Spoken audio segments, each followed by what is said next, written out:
Ro'zaning salomatlikka ta'siri. Mo'minlarning ushbu ibodatni ado etishga muhabbatlari va shijoatlari yanada oshishi uchun tibbiyotga asoslanib, ro'zaning foydalarini ochib berishga harakat qilamiz.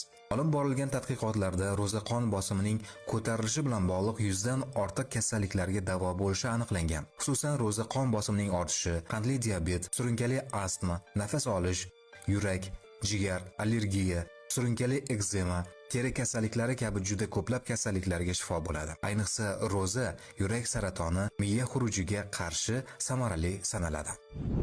2016-yilda Nobel mukofotiga sazovor bo'lgan yaponiyalik olim Yasunori Asumi aniqlagan eng qiziq holatlardan biri organizmning eng faol ishlaydigan vaqti ochlik paytida bo'lar ekan. Ya'ni ochlik orqali odam organizmi birinchi o'rinda o'zidagi turli darajada zararlangan, kasallangan keraksiz hujayralardan qutulib, ularni energiyaga aylantirib